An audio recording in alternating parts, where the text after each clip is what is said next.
When you hear the phrase soft as steel, what do you think of? While the word steel might conjure up images such as massive high-rise buildings, where does the soft part come in? And what exactly does this mean in our work and in our lives?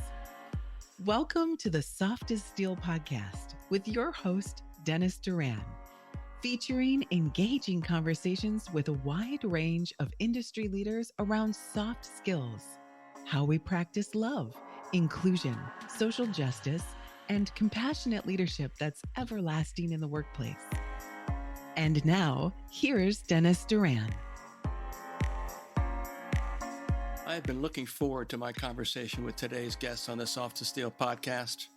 Jennifer Wilkerson is the Vice President of Innovation and Advancement at the National Center for Construction Education and Research, NCCER. Jennifer brings a wealth of experience to her role. She joined NCCER over 14 years ago. Before joining that organization, Jennifer spent 13 years teaching high school. Now, I could parenthetically throw in here a thought that that's about the right age range for a lot of entry-level craft workers from a maturity standpoint. But I won't mention that part, but it did come to my mind. But certainly that experience is valuable. Additionally, you have first-hand knowledge as an owner of a steel fabrication company. So you know something about the industry from being part of the industry, which is phenomenal. And I'm sure is an important ingredient in how you do everything you do at NCCER. Her combined experiences and expertise in education and construction makes her uniquely qualified to drive innovation and advancement within NCCER's products and services. I wanted to have the opportunity to talk with Jennifer about newsmaking and vitally important research relating to women in the construction industry. This research has brought facts, statistics, and a wide range of perspectives to perhaps the most critical element of the people power. Again, the term that still exists and resists change is manpower. And I finally identified myself in a previous interview as having a bias because I would routinely use the term manpower. And it's not just mans, it's people. So people power discussion that is at the forefront increasingly every day. Jennifer's words say best what challenge and opportunity is all about for us. And I quote, "I am so excited about the release of this research. It is time for our industry to commit to becoming the industry of choice for women. Construction provides financial freedom, pride, and empowerment for women. As leaders, let's be intentional in making the adjustments needed to recruit and retain women." Bravo. Said perfectly, said with feeling, said with emotion, said with a loving thought about women in our industry. So that's what I want to talk to you about. It's unfortunate that right now I would say the two leading daily discussions in our industry are this about women in the construction industry and artificial intelligence. And those are mutually exclusive. I think males dominate the artificial intelligence part as far as it being artificial. I'm trying to be humorous. I hope my producer's okay with this. Let's talk about the research. There were two products. One, I think, had the title In Their Own Voice, as I recall. Is that the title of one of them? It's In Her Own Words. In her own words, improving project outcomes. Yeah. Yes. You know, and I think not to jump ahead, but I had in my back of my mind that might end up being a perfect title for this conversation. But we'll see as we go on with the conversation. So I think the best way to ask you to pull parts and pieces as we sit here today, and again, this is an evergreen conversation.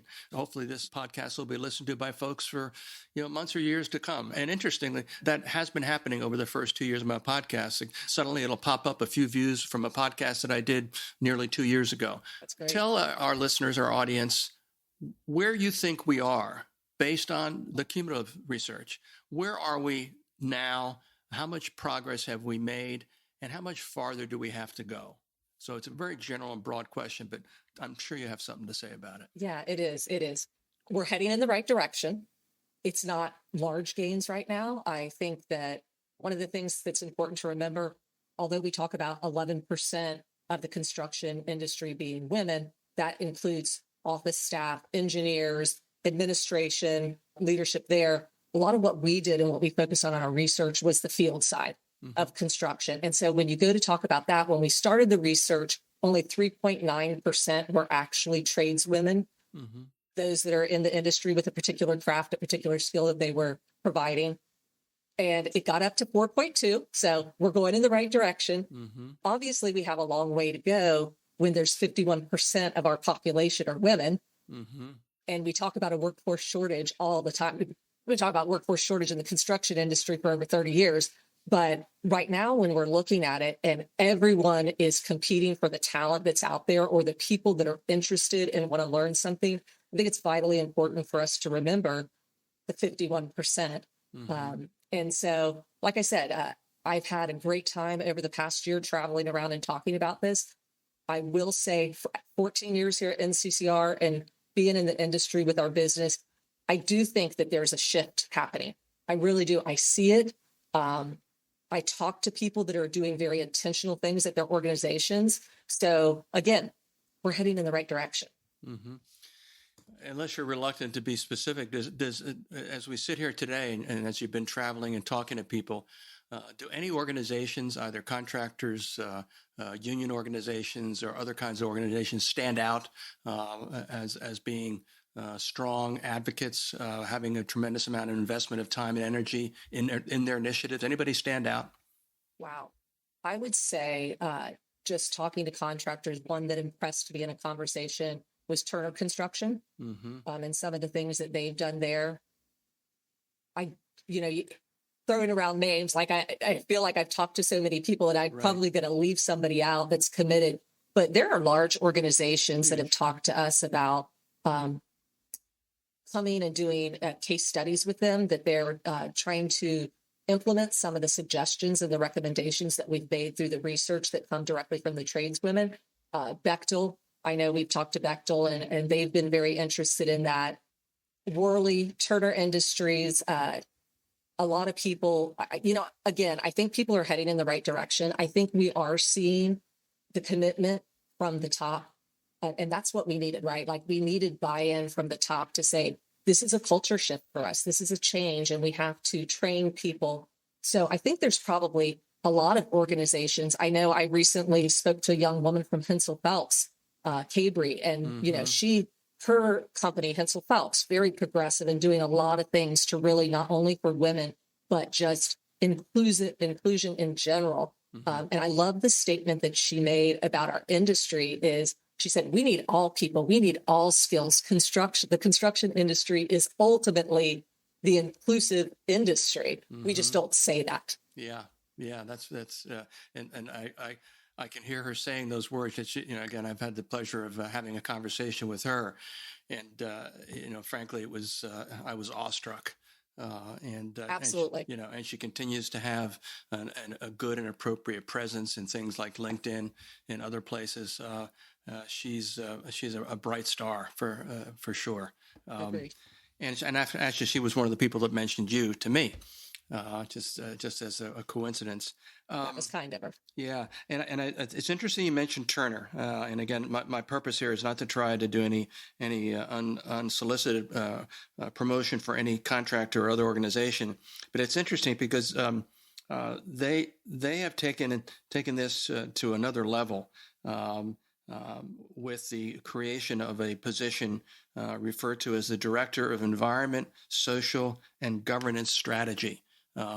So they looked at those three elements of who they are as an organization and how they interact with the industry and their people internally as well as their customers, and really elevated this. And that, when you think about those three elements, that's a powerful platform for culture in an organization.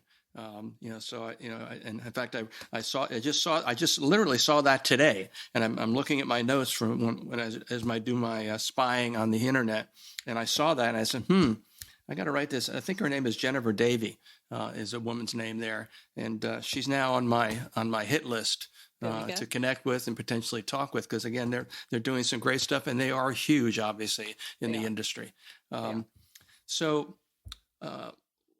So you're optimistic. Things are improving. If somebody pushed you to say, all right, so we're at 4.2% in terms of field force, where are we going to be in 5 years? What would Jennifer Wilkerson's crystal ball say if she was pressed? Yeah.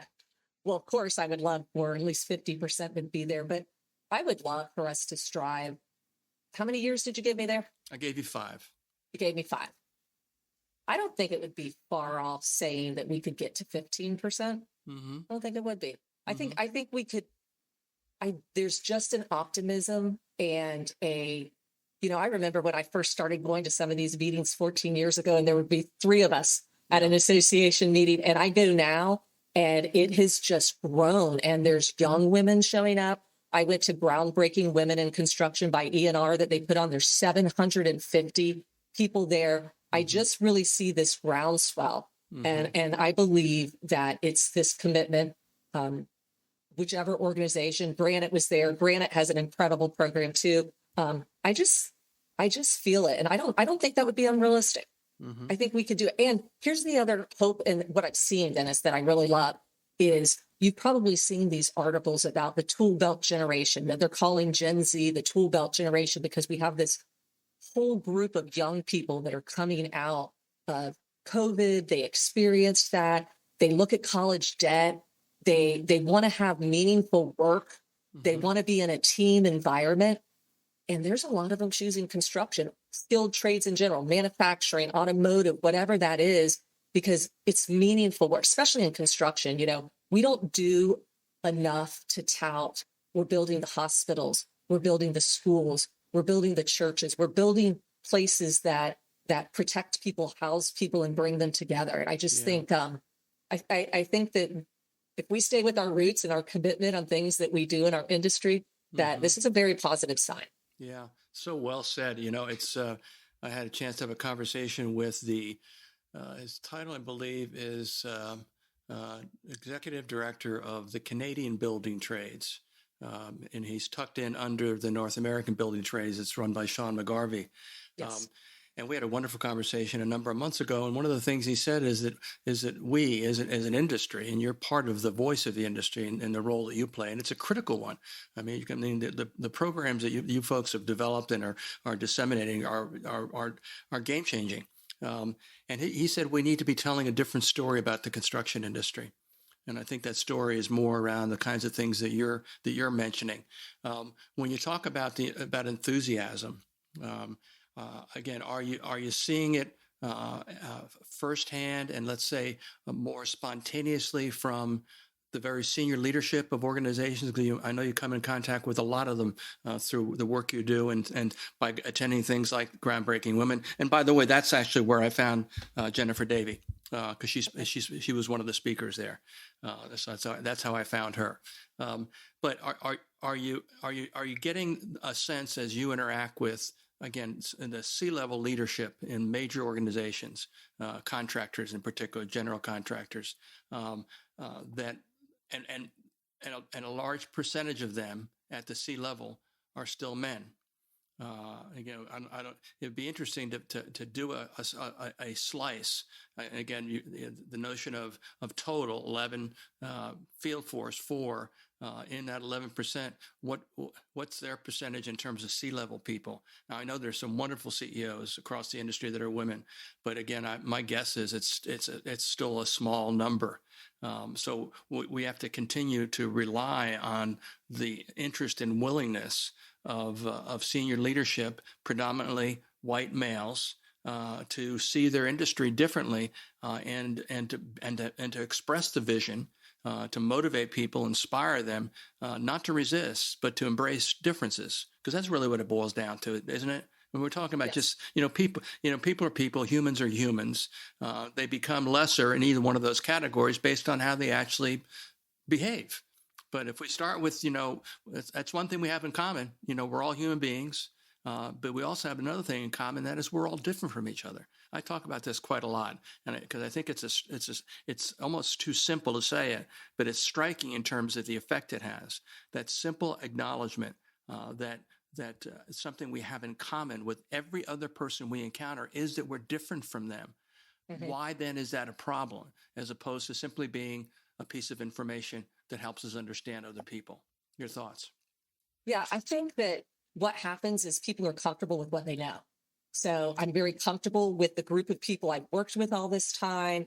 And that's very easy. I don't have to change. I don't have to think about it. And, I talk a lot when I go out and speak about this. One of the things that we did in our research was we wanted to highlight the unique qualities that women bring to the project sites and to the industry.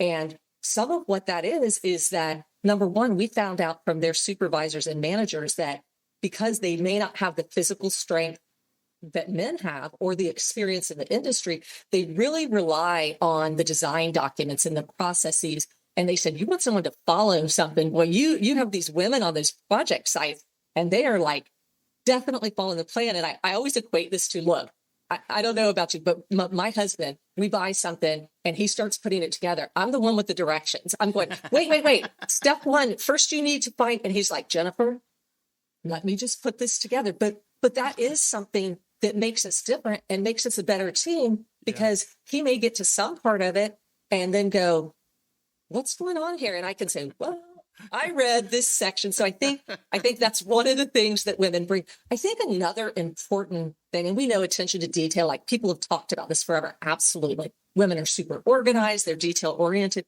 But here's what they bring in this time. Women are team focused. Women are there and they don't want to just succeed themselves. They want the whole team to exceed. And that's just succeed. And that's just something that's innate in us. Yeah. You know, my husband has been a welder since 1988. Wow. I guarantee you that he has never walked up to one of his crew members, people that work with him, is everything okay today? Like, you seem a little off. But you know what I do? You know what women do? We do notice that. We notice that, you know, this person over here is walking slower. They don't have their same enthusiasm. And in a time when we're really talking about total human health and mental wellness and stuff, it is important to have team players and someone that is that person that kind of helps make that enthusiasm. And in fact, the Construction Industry Institute did a study, and they surveyed 2,700, little more than 2,700 people, 95% which were men. And one of their questions in there was to rate themselves on productivity, safety, quality. Do you know the men that had at least one woman on their team actually rated themselves better in those areas? Mm-hmm. And we just thought, like, that's so interesting. Why would that be? And I think it is because that's something, as you said, what we bring to the team that's different is we just have some things that are innate to us. We have some things that we want, you know, we want to accomplish. We want everyone to do well. And I'm not saying that men do. I think everyone's paying more attention to mental health and to all of this. But for women, it just comes natural. Right. Well, you know, one could say, and I'm just a person that tries to learn things all the time, so I'm not an expert on much of anything. But you know, it kind of goes back way back to the fundamental male-female thing: hunters and gatherers. You know, gatherers care about whoever they're taking care of, and so it really does. It really does date back to the earliest days of humanity. Absolutely. I think. I mean, maybe I'm wrong. I agree. You know, you do? Okay, well, then that must be right, because it must be right. Two people done. Yeah, well, you know, one male and one female. So again, you give me credibility. I think it's very important. But yeah, I think, you know, you're right. So in your just thinking about your research again and some of your findings, what things jump out as being what I would call interesting and very worthwhile to try to energize or accelerate understanding and change? I would say, you know, there were so many things that we went to project sites. We, on the project sites, interviewed, had focus groups, 29 focus groups with 176 tradeswomen on the project sites talking to them. And so some of the things they talked about are things like, here's the deal. A lot of these moms said, we have single moms. They said, you know what? I got into the industry because of the money. I stayed in the industry because of the pride I have for what I'm doing. Like, they loved it. They were committed. They were loyal to their employers. They wanted to succeed. They wanted more training. So I think that was fantastic. Here's what they didn't see. 57% of the women that we interviewed, not only there, but in a survey that we did with Ambition Theory of another 770 women, 200 or so of them were tradeswomen too, said they never had a female supervisor on a project site. If I can't see it, I can't achieve it.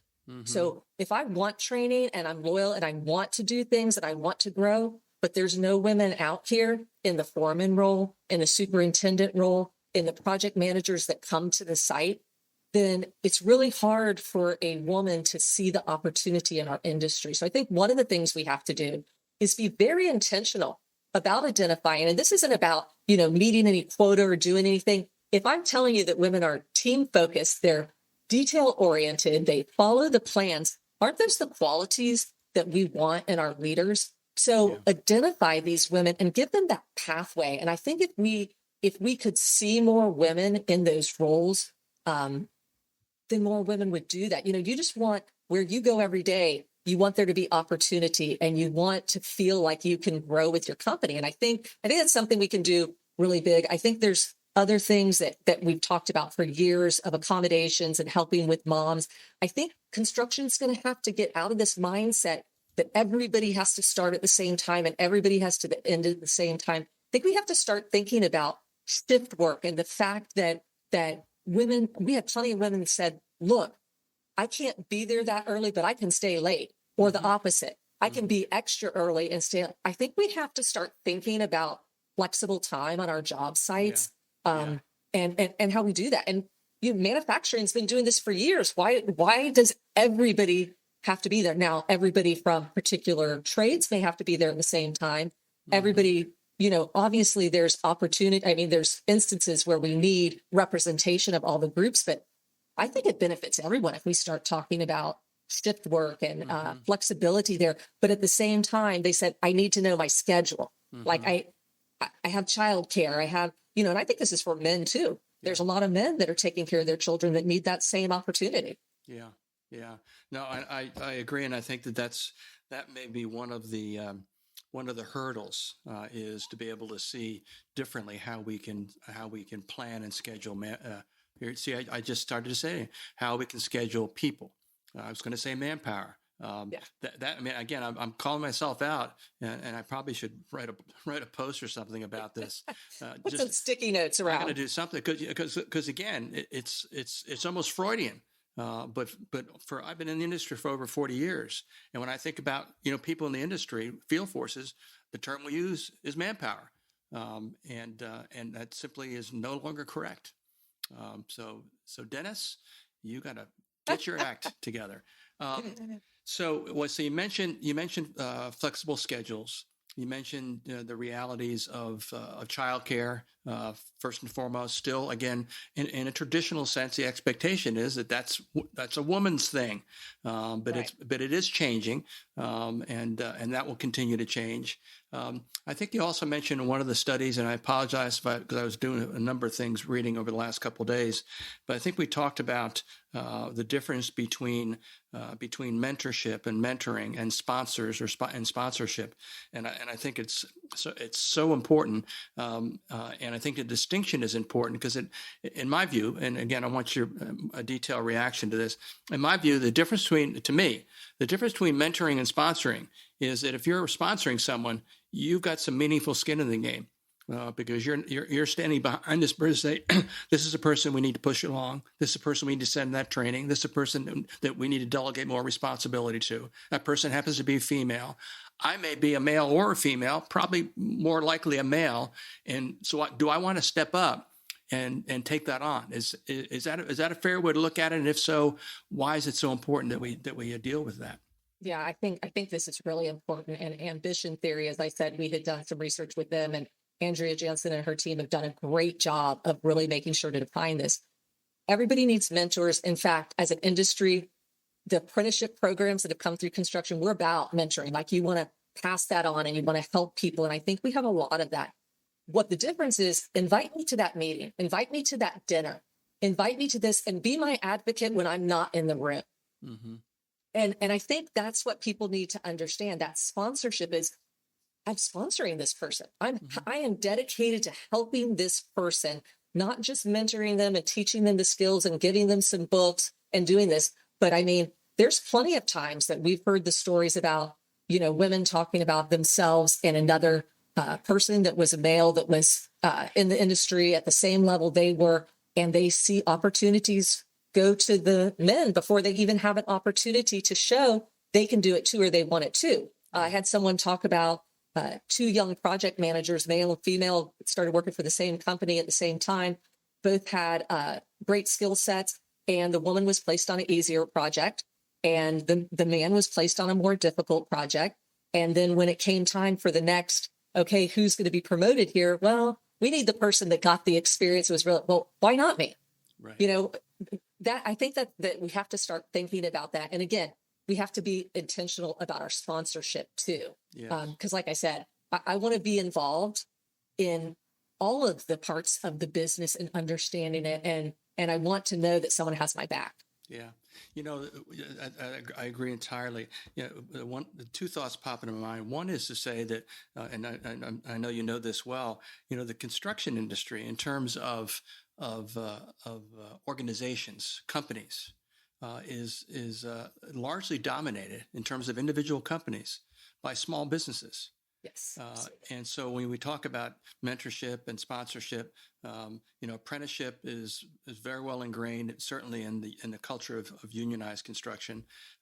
Also ingrained in open or merit shop construction, but maybe not to the same, what's the right word, really hard, formal way it is in unionized. But they both, the industry is doing a decent job of the apprenticeship, which I would say is decent because it is a program.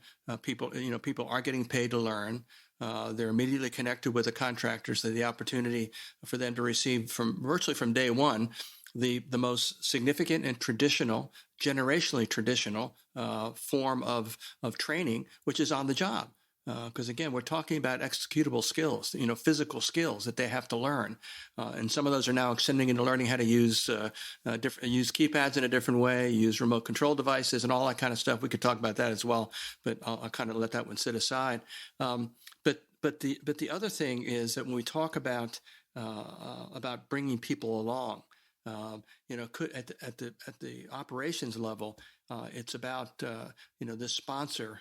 Recognizing the potential of a person who may be a second or third year apprentice, and giving them some separate additional responsibility, or taking them along to a 2-week look ahead meeting, so they can sit there and listen while the bosses talk about what's going to happen over the next 2 weeks based on what didn't happen over the previous 2 weeks, or whatever it may be.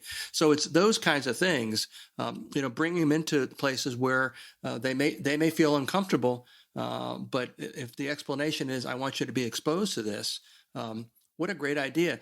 And the last thought I have, and this is just a second point, is that as I've been around construction for a long time, and while generally speaking, people are interested in trying to bring folks along, probably primarily because there's such a desperate need for folks that if we don't do it as much as we can once we get them in the door, we're going to lose them.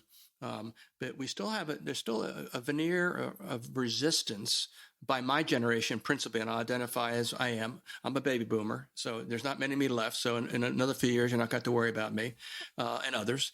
But we're kind of the sticks in the mud, and maybe even the generation is right behind us, saying, I don't, and this is an admittance by saying this, that they really don't understand what's going on around them, and they're saying, no, I'm not.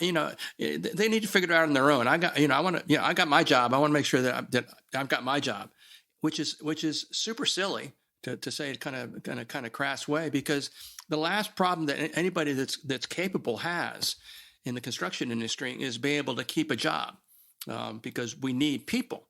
And then the last thought and the challenge is this, and I'm sure you guys are doing some stuff. I'd love to learn offline more about what it is, but I live in the world of soft skills, which are not really skills. They're people's qualities, attributes, traits, their values, as opposed to hard skills. So I'm over in this side wondering, what are we doing? Why aren't we doing more? And I use the term developing the whole person.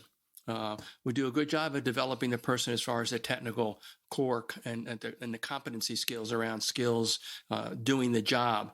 But what's becoming increasingly more important as the generational friction continues, and the generations involved are different, but it's still a mishmash. And that is this notion: it's not just enough to be able to do the job; it's about how you are when you're doing the job, which speaks entirely to the person that is not the person that can wield a hammer or use a different kind of device or whatever, but a person who knows how to understands themselves and how to interact with other people, because we don't have one person crews out there.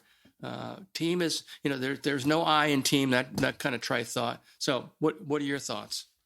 one of the terms that I hear a lot now and just had a conversation about it is psychological safety, right? And people are like, oh, well, what does that mean? And what it means is that people are comfortable where they are. People are comfortable to ask questions, to ask for help and do this. And I do think that we're seeing a commitment to this. We're seeing a shift to this. I think it's so important for us to look at the whole person and not think of them, years ago you'd call them hands, right? They're the hands. Like, how many hands do you have? Like that was the only part of the person. And I think that that's a great analogy. Like it's not just about their hands. It's about their heart. It's about their mind. It's about what they're doing before work and after work. And communication is so important. That is the one thing that I hear over and over that I talk to people is get better at communicating because it's that communicating that brings us together. It's that me feeling comfortable to tell you, I don't really understand how you want me to do this. And as an industry, we haven't always been open to that. For whatever reason, you could call it generational, whatever you want to say, but people are just supposed to know. And I learned it the hard way. So you just get on here and you learn it the hard way too. Right. Why would we want to have potential safety issues, slow down in our schedule, poor productivity and quality, simply because we're trying to prove a point that that's how I learned it? Yeah. I think that we've started seeing leadership shift away from that. I think we've started really seeing the people, as you say, the people power, it's all of us together. And I think that that's extremely important. If we are ever going to be an industry of choice, if we're going to we have to focus on projects of choice, we have to show open communication. We have to show respect and value of other people. And this is just something our industry is known for teamwork. Like it takes a team to build this. Like you said, there's no I in this. I get out there. There's no way that the HVAC technicians are going to come and build the building.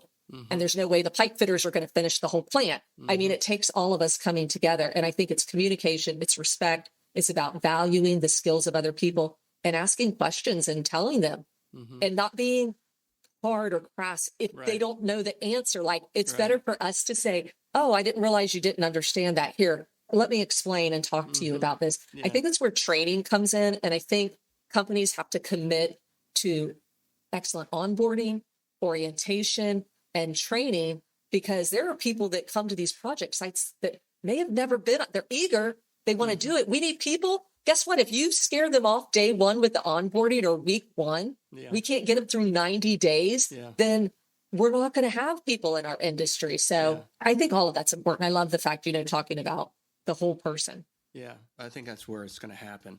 That has to be, and onboarding is an interesting term. And when you talk about an organization of the size of a number that you've already mentioned, some of the major construction or EPC firms, certainly onboarding is a vital process. If you're talking about a subcontractor who's at peak's got 20 employees, onboarding, I know that. Yeah, right. Because your company is a small company, so you know exactly what I'm talking about.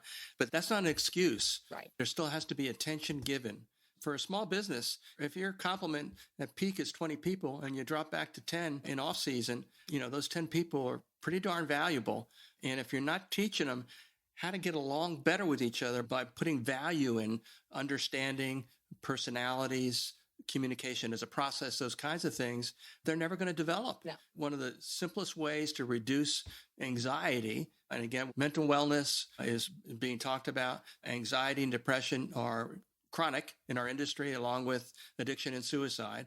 I don't want to end on a down note, but that's one of the realities. But one of the simplest ways to ease anxiety is to talk. Exactly. Exactly. No, I don't have time for that, right? No. I told you what to do. And they're walking around just like scared to death. They're going to hurt themselves or somebody else because they didn't understand the instructions. Absolutely. Well, here's a problem I've got now, Jennifer. We are at the end of our time, and I am not even close to finish talking to you. And I don't normally do this, but I'm going to ask you right now if you would be willing to come back to the Soft to Steel podcast in, let's say, 6 months from now and pick up where we left off and talk some more and see what's going on at that point in time. You sit in a vitally important role in the industry. Your organization fills a critical role. This research is significant in so many different ways. And so I think hearing from you again is something that my listeners would enjoy, and I hope you would be willing to do that. You don't have to say yes right now unless you really want to. I absolutely will come back. I love talking about this. This is my passion. This is my heart. And to tell you how much it's my passion, I have 2 girls in the industry. I have a 21 and a 31 in the industry. So that's awesome. It's really important. That's awesome. It's been a privilege and a joy to talk to you. So thank you so much for coming on the Soft as Steel podcast. Thanks for inviting me. This was great. Excellent. Thank you. Thanks for joining us today for this episode of the Soft as Steel podcast with your host, Dennis Duran. Dennis is the author of Soft as Steel and a leading speaker and trainer for organizations across many industries and verticals. To learn more about the work Dennis is doing to activate soft skills in the workplace, contact him at DennisDuranSpeaking.com. Be sure to check out his book, Soft as Steel, on Amazon or wherever books are sold. You can subscribe to this podcast on iTunes or wherever you'd like to get your podcasts. And please remember to share this episode with your friends, colleagues, and anyone you feel would benefit from the conversation. We'll see you next time on the Soft as Steel podcast with Dennis Duran.